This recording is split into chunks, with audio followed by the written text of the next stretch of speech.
Agaseke k'amakuru mu Karere ngapfunduriye muri Uganda. Umugaba w'amakuru y'ingabo za Uganda yatangaje ko afite ipfunwe ko bica abantu bakeya cyane 22 mu cyumweru kimwe. Yizeza ko bazica kurushaho kandi yifuza ko 23 bazica ari Bobi Wine. Mu butumwa bwinshi yakize kuri rubuga X, General Muhoozi Rugaba umuhungu wa Perezida Museveni yavuze ko ikintu cya mbere azakorera Bobi Wine niba mufata ari ukumuca ubugabo. Robert Center muzwi cyane nka Bobi Wine niwe ari mu cyebo ukomeye wa Museveni mu matora yo mu cyumweru gishize. Yaje ku mwanya wa 2 n'amajwi 28 nyuma ya Museveni wagize amajwi 71% kuva mu ijoro ryo kuwa gatanu mbere yo gutangaza ibyavuye mu matora kuwa gatandatu. Bobi Wine ntaboneka mu ruhame kandi ntibizwi neza anaherereye, gusa yatangaje ko yacitse abasirikari bari boherejwe ku rugo rwe mbere y'uko ibyavuye mu matora bitangazwa. Gufungira Bobi Wine mu rugo rwe byakozwe no mu bihe nk'ibyo byo mu matora ya 2021. Igisirikare cyamufungiwe mu kumuza kugira mu mujyi wa Kampala hagati, aho afite abamushyigikiye benshi mu gihe leta ifite impungenge ko ashobora gutangiza imyigaragambyo ikomeye. Mu butumwa bwe General Muhoozi yanditse ko Bobi Wine amasaha 48 yo kwishyikiriza polisi ko natabikora tuzamufata nk'wigometse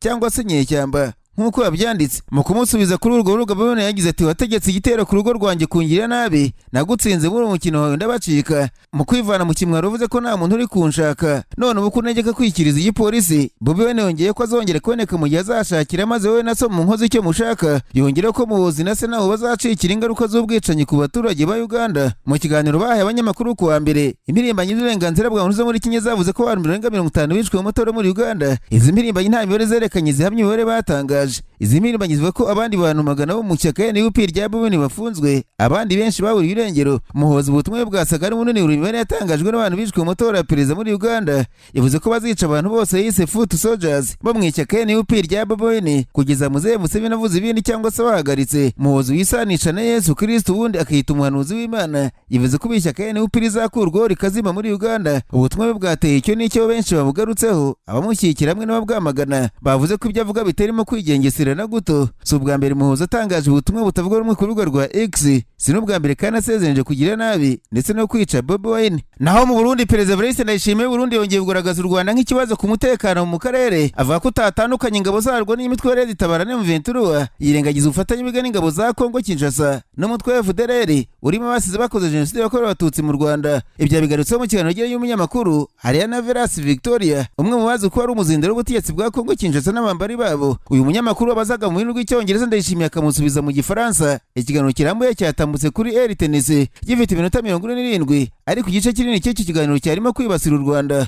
Mu magambo ya Perezida Ndayishimiye avuga ko ibibazo by'umutekano muke mu burasirazuba bwa Kongo yashinje u Rwanda ko ari rwo ntandaro y'ibibazo by'akarere, arugaragaza nk'urudashyigikiye amahoro. Umunyamakuru w'igihe yavuze ko Ndayishimiye yatangiye ashima ko u Rwanda na Kongo bashyize umukono ku masezerano y'amahoro bafashijwe na Leta Zunze Ubumwe za Amerika, ariko yongera kunenga agaragaza ko nta musaruro yatanze. Ati numvaga ko bw'imiryango mpuzamahanga ibireba igihugu gikomeye nka Amerika kikaba cyarafashije muri ayo masezerano kuri iyi nshuro. Amasezerano azashyirwa mu bikorwa, ariko nyuma nasanze ari ibinyoma kubera ko akimara gusinywa intambara y'isi itangira. Byanteye ubwoba, ariko ntekereza ko kugira ngo ikibazo gikemure nuko ushyira ku meza impamvu nyayo yacyo. Hari aho uyu mukuru w'igihugu yageze avuga ko ayo masezerano ari mu buryarya kuko ngo u Rwanda rwemeye kuyasinya kandi rugasubira inyuma rukubura imirwano. Yongeye kuvuga kandi ko yiteze ko azashyirwa mu bikorwa kuko ashyigikiwe n'ibihugu bikomeye birimo Amerika yafashije kugira ngo agerweho. Imirwano Ndayishimiye yavuze yakomeje niyabereye mu bice bitandukanye byo mu kibaya cya Ruzizi, yasize umujyi wa Uvira ugiye mu biganza bya Muventura mu rwego rwo gufasha abaturage muri ibyo bice bari bamaze igihe bakorerwa ihohoterwa, batotezwa abandi bakicwa n'ingabo za Fardc, iz'u Burundi, Wazalendo na FDLR. Ndayishimiye kandi kuvuga ko mu gukemura ikibazo hasabwa kureba impamvu muzi. Ntabwo yavuze ayo magambo ashaka kugaragaza impamvu nyamukuru ituma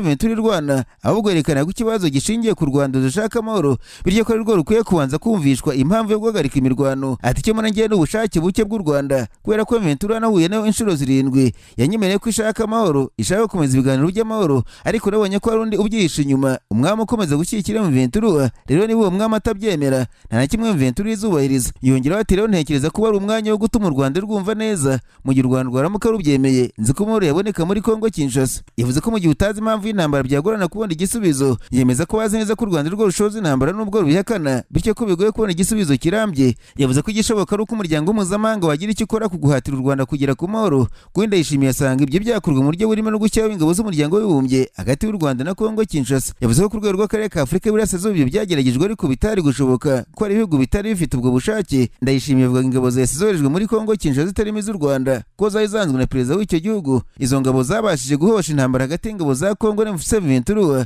Iryo rero ryagizeho ryemera gutangira gusubira inyuma, ariko izo ngabo zaje kunanirizwa n'ubuyobozi bwa Kongo Kinshasa bwifuza ko izo ngabo zirwana n'uwo mutwe kandi yohanye n'amasezerano yari yatumye zijyayo. Nyuma y'uko zirikorwa muri Kongo, ingabo z'ubundi nazo zarahasigaye zifatanye n'iza Sadeke, abacanshuro wazarendo FDLR kurwanya M23. Nubwo byarangiye zikubise inshuro yigarura umujyi wa Goma mu mpera za Mutarama umwaka ushize. Umukuru w'igihugu cy'u Burundi kandi uhema kugaragaza ko u Rwanda rufite gahunda yo kuzatera Burundi yongeye kubisubiramo avuga ko ingabo z'u Rwanda zitoza umutwe Red Tabara ndetse zigakorana na M23. Ati bivuze ko M23 Rwanda ifatanyije na Red Tabara. Red Tabara ni intwaro y'u Rwanda nk'uko M23 ari intwaro y'u Rwanda. U Rwanda rutoza abanyabyaha b'Abarundi kugira ngo umunsi umwe ruzatere Burundi. Rero muri iyi ntambara u Rwanda rwabohereje kwitoza no kurwana. Yongeyeho ati bararwana bafatanyije na M23, ntabwo byakorera gutandukanya M23 Red Tabara n'ingabo z'u Rwanda, ntabwo byakorera kuko ni bamwe. Aya magambo ya perezida w'Uburundi ashinja u Rwanda kuba umwe na Red Tabara yumvikanisha guharabika ingabo z'u Rwanda kuko umutwe wa Red Tabara impamvu urwanira wayivuze kenshi nubwo perezida Ndayishimiye yirengagiza. Ni umutwe uvuga ko urwanira ku Burundi bwagira amahoro arambye n'ikibazo cy'impunzi kikabonerwa umuti bitandukanye n'ibyo Ndayishimiye avuga ashaka kwegeka ibibazo byo ku Rwanda. Ni mu gihe kandi M23 yabaye ihuriro rya M23 nigamije kurwanya uburenganzira bw'abanyekongo bavuga ikinyarwanda bo mu bwoko bw'abatutsi bicwa bazira uko bavutse. Guhuza ingabo z'igihugu n'iyo mitwe no kwirengiza kudakwiye ku mukuru w'igihugu byane imbibi n'u Rwanda kandi ukunze kuvuga ko azi ibibazo by'umutekano muke bimaze igihe kinini mu karere. Uyu mukuru w'igihugu yakomeje avuga ko u Rwanda rwagereje kenshi gutera Burundi ariko rwananiwe. Yemeza ko afite amakuru kandi ko igihugu cye kizahora cyiteguye. Muri iki kiganiro kandi Ndayishimiye yongeye gusasira ubufatanye bwe na Tshisekedi mu guhohotera no kwica abatutsi b'abanyekongo, avuga ko ibihugu byombi bisangiye amateka ko iyo kimwe gihungabanye n'ikindi bikigiraho ingaruka. Nararanganije amaso ibinyamakuru byandikirwa muri Kongo Kinshasa. Abanyamakuru bakize amakaramu ku mpapuro barandika. Amatwi y'igisirikare cya leta ya Kongo Fardc cyatangaje ko cyafashe umujyi wa Uvira muri Kivu y'Amajyepfo muri Kongo Kinshasa ko abasirikare babo ari bo bahagenzura kuva ku cyumweru tariki ya 18 Mutarama.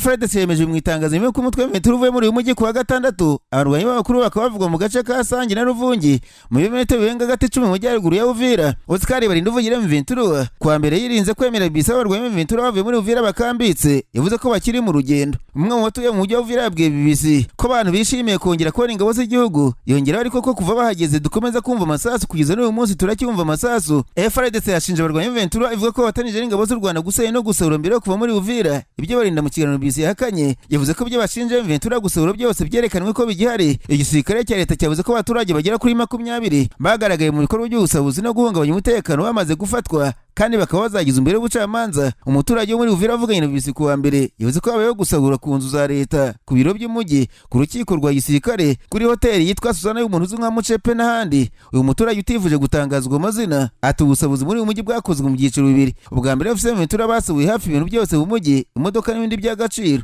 Igice cya kabiri cyo gusahura cyakozwe n'abazendu n'abaturage. Ku birego bishinje M23 gusahura, barinda yabwiye BBC ati ibyo ni ukubeshya. Batangiye bavuga ngo ni ingunguru z'amavuta akora imihanda, ariko barabyerekanye ibihari byose birari, nta kintu na kimwe cyahavuye. Muri iri tangazo kandi Fardc yavuze ko ikomeza ibikorwa byo guhamya ibirindiro muri ako gace ka Uvira ndetse no mu nkengero zako kugira ngo barusheho gucunga neza umutekano w'abantu n'ibyabo. Lawrence Kanyikuvugira M23 avuga ko kuva zirinda Fardc bakwinjira muri Uvira uyu mujyi wahindutse isobanuro ry'imirwano, ihohotera n'ubusahuzi ndetse n'imvugo z'urwango. Abategetsi ku ruhande rwa leta bahamagariye Rwanda kwitwararika no kwirinda ibikorwa byose by'urugomo bishingiye ku bwoko. Umuturage uri muri uyu mujyi yabwiye BBC ko amashuri atarafungura ko wenda ubutegetsi bw'igihugu nibuhagera aribwo azafungura. Avuga ko ubucuruzi, amasoko, urujya n'uruza rw'abantu n'ibinyabiziga byongeye kuba ibisanzwe. Ati gusa igiteye umutima uhagaze nuko dukomeza kumva amasasu avuga. Washaka kujya mu mujyi ukumva amasasu aravuga, ntibyumvikana impamvu amasasu akomeza kuvuga kandi M23 itakiri muri Uvira. Mu mpera z'umwaka ushize M23 yafashe umujyi wa Uvira. Ibintu byateye impaka cyane uko byabaye nyuma yo gusinya amasezerano y'amahoro ya Washington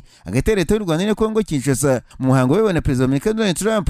Nyuma y'iminsi 5 M23 yavuze ko ibisabwe n'umuhuza Amerika yemeye kuva muri uwo mujyi, ariko ko agomba gusigara hagenzurwa n'abantu bafite abo babogamiye. Leta ya Kongo n'umuhuza ntibemeye ibyo M23 yatangaje ko yavanye ingabo. Kuwa gatandatu nibwo M23 yatangaje ko ivanye umutwe w'ingabo zawo w'indorerezi wari usigaye ucunga umutekano muri Uvira. Basaba ko MONUSCO yohereza ingabo kurinda uyu mujyi. Ku cyumweru mu gitondo abarwayi b'umutwe izwi nka Wazalendo bahise bagaruka muri Uvira. Ku mugoroba w'uwo munsi ingabo za Fardc nazo zatangiye kwinjira muri uwo mujyi. Mu cyumweru gishize umuvugizi wa leta ya Kongo yatangaje ko hateganyijwe ibiganiro bihuza abanyekongo ubwabo kugira ngo bashake amahoro. Ku rundi ruhande ibiganiro kuri Kongo biteguye n'aba w'abahuza bumwe bwa Afurika mu mpera z'icyumweru gishize byakomereje Lome muri Togo. Ubu byiteze ko umuhuza utari muke muri iki kibazo ahuriza hamwe imihate yo kugera ku mahoro mu biganiro bike bigamije kugera ku mahoro arambye muri Kongo Kinshasa. Hanyuma ariko Minisitiri w'Intebe wa Kongo Kinshasa Judith Suminwa yatangaje ko hagiye gukorwa ibikorwa byihutirwa byo gufasha abatuye Uvira ko neza nyuma ko M23 yavuye. Byatangajwe muri abaminisitiri yariteranye ku wa mbere igamije gutegura ibyo gusubiza umutekano i Uvira mu ntara y'Kivu y'Amajyepfo. Yavuze ko bari ngombwa muri iki gihe nyuma yuko barwaye M23 bavuye muri uyu mujyi. Suminwa yavuze ko ubuzima bw'abatuye muri Uvira bumeze nabi bityo ko leta igomba kubyinjiramo ikabigira ibyayo. Guverinoma ya Kongo ivuga ko nibura abantu nibura 767 bahunze intambara bimukira mu bindi bice cyangwa se bagahungira mu nkambi,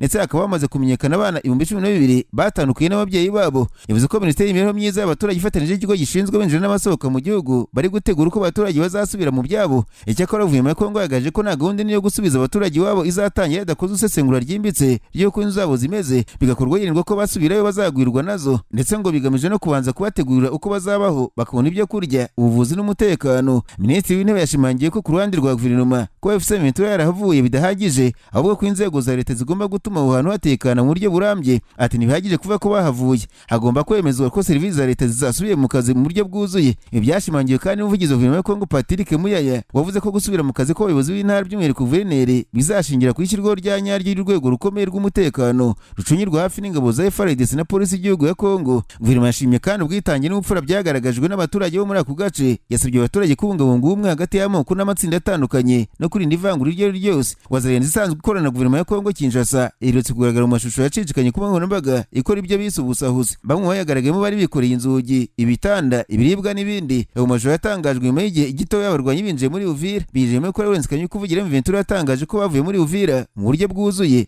ko bayisigiye Loni ngo icungire umutekano abaturage. Nyuma andi mashusho yaciye kuri X yerekana bamwe mu basore bivuga ko ari abo muri Wazalendo bafata imbunda bakarasa mu kirere abaturage bakiruka. Kuva muri Uvira byemejwe M23 nyuma y'uko isanze bihuje n'ubwenge gukurikiza ibikubiye mu masezerano ya Doha na Washington nk'uko Leta z'Ubumwe za Amerika zemereje na Kongo Kinshasa n'u Rwanda ko byose bigomba gukurikiza uko byakabaye. U Rwanda ruvuga ko rwo rushyira mu bikorwa ibyo rwiyemeje, ariko ikibazo kikaba cy'uko Kongo Kinshasa ibigenda mu biguru intege yabo mu kwambara FDL intwaro, haba no guhagarika imvugo z'urwango ku batutsi bo muri Kongo bavuga ikinyarwanda. Lome muri Togo nawe yaherutse kubera inama yatumijwe n'intumwa ya Afurika yunze ubumwe Fore Nyasimbe yari igamije gusuzumira hamwe aho ikibazo cy'uburasirazuba bwa Kongo kigeze no kugabanya inshingano abanyabwenge bahoze bategeka ibihugu bya Afurika bagizwe abahuza muri icyo kibazo. Abo ni Olusegun Obasanjo wayoboye Nigeria, Uhuru Kenyatta wayoboye Kenya, Sayeri Workizewede wayoboye Ethiopia, na Mogwetsi Masisi wayoboye Botswana, na Catherine Samba Panza wayoboye Repubulika ya Central Africa. Minisitiri w'Ububanyi n'Amahanga w'u Rwanda Olivier Nduhungirehe uri Davos mu Busuwisi mu nama y'umuryango w'ubukungu w'isi World Economic Forum niwe wari uhagarariye u Rwanda i Lome. Avuga ko amasezerano ya Doha na Washington agomba kuguma uko ari. Yemeza ko ibindi byose byakorwa by'abari inyunganizi ariko idahindura na gato ibyasinywe i Doha ni Washington. Agaseke k'amakuru mu karere gapfundikiriye muri Tanzania abanyamakuru bakozeje ba muri no barandika maze ko mu baturage baburiye abantu babo mu bwicanyi bwakurikiye amatora yo mu kwezi kwa 10 k'umwaka ushize. Bavuze ko imirambo yabo yarigishijwe kandi bari bahise mu ntukiro bw'ibitaro aho baguye. Ikinyamakuru The Chanzo cyavuze ko kwa mbere itsinda ry'abantu ryagiye kuri komisiyo yashyizweho na Perezida Medsuru Hassan igamije kwiga uko byagenze mu matora, bakavuga ko abahisemo guhamba imyambaro y'abantu babo kuko imirambo bayibuze kwa muganga. Ikinyamakuru gifite ubuhamya bw'umugabo wavuze ko hamagawe ko umuhungu wari uturutse mu kazi yarashwe na mudahusha agahita yikubita hasi, akajya kureba agasanga bamujyanye kuri Plan Hospital. Hageze asanga amaze gupfa aramupfunya bisanzwe ndetse anasigaho ibimenyetso ngo umurambo w'umuntu utazabura. Bukeye yasubiye kwa muganga kureba umurambo ngo ushyingurwe, abwirwa ko leta ujyanye ahitwa Amana Hospital. Hageze bamubwira ko atawavana ataberewe uburenganzira na leta. Uyu muturage ngo yaratashye bukeye yagarutse kuri Amana arashakisha arabura, azenguruka uburukiro bwose mu mujyi wa Dar es Salaam arabura kugeza ubu mabwiriye inkuru mu kwezi kwa mbere niwe wabonetse. Undi mugore mu hamya yatanze avuga ko tariki 30 z'ukwezi kwa 10 umwaka ushize ise wari mu kigero cy'imyaka y'umuntu ukuze yagiye guhaha imyigaragambyo irakara. Umugore aramuhamagara aramubura, uwitabye telefone ababwira ko bajya kuri Amana Hospital kuko yarashwe mu gatuza. Ngo barahageze bahasanga umurambo we, banga ko bawutwara kuko imyigaragambyo yari ikiri mibisi. Bukeye basubiyeho barawushaka barawubura, babura amakuru na make ku irengero ry'umurambo w'umuntu wabo. Abanyamadini n'imiryango uterera leta ngo bari bagira inama ubutegetsi ko butagomba guhisha imirambo y'abantu bapfuye, ariko kubera kwanga ko hamenyekana umubare baguye mu myigaragambyo, leta ya Tanzania yahishe ku buryo abavuga bapfuye ari amakuru afatwa nk'impuha kuko nta wuzi uko bangana. Haravuga ko bapfuye 3,000, abandi bakavuga ko bapfuye 10,000. Imiryango yose ivuga ko yabuze imirambo y'abantu babo ngo ibashyingure, ivuga ko yahisemo gushyingura imyambaro yabo, imihango isanzwe yo gushyingura igakomeza. Iki kinyamakuru The Chanzo cyavuze ko ibi bikomere byose biri mu mitima y'Abanyatanzania bitegerejwe kuzomurwa n'iyi komisiyo izatanga raporo mu kwezi kwa 2 k'uyu mwaka.